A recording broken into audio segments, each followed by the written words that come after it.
When I got to the top of the steps, I came to this room, and I heard some noise from back over here.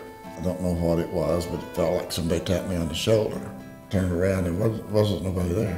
When I turned back around, I noticed an envelope hanging from the ceiling, and back here in the back room, there was a ladder laying. I remember tripping over it.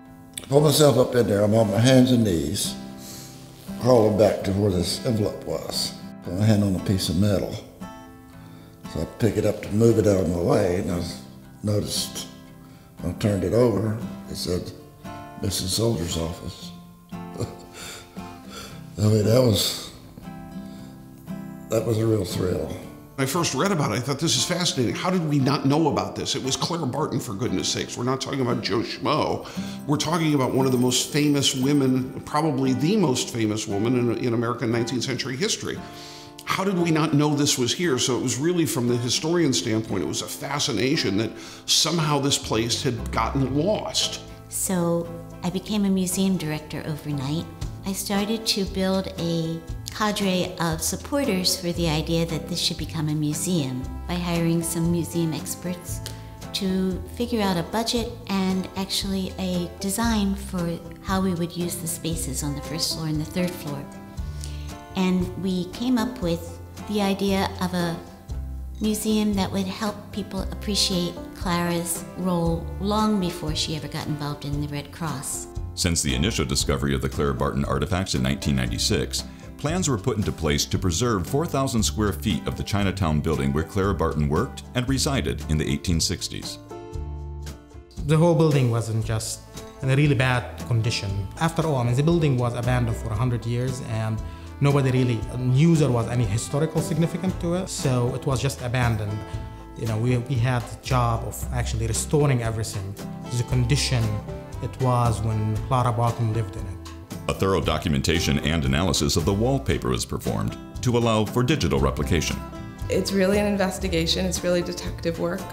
We got very lucky in this case because Clara Barton kept a diary that was found up in the attic that described some of the wallpapers that she had. Analysis also occurred with the gas lighting fixtures that were once used throughout the tenement.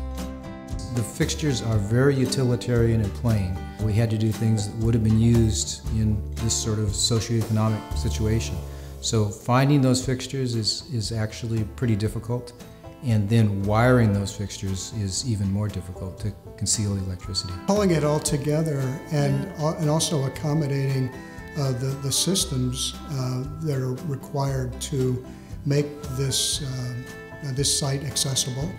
We had to design those in a way that you can't see them, basically. To now fast forward to 2015 and to look at the grand opening of this as a museum with a great partner in the Museum of Civil War Medicine, to know that the persistence and the patience and the skill of GSA personnel, along with all those that were hired to help implement this, it's extremely gratifying, and it just shows what can be done with patience, persistence, a very small budget, and a very tight schedule.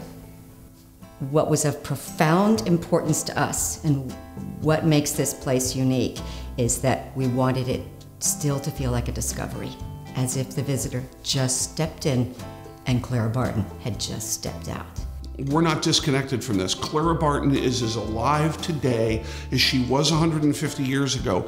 Every single time humanitarian law is put into place, every single time the Red Cross responds to something, every time a Boy Scout does first aid, that was all part of her legacy. It starts here.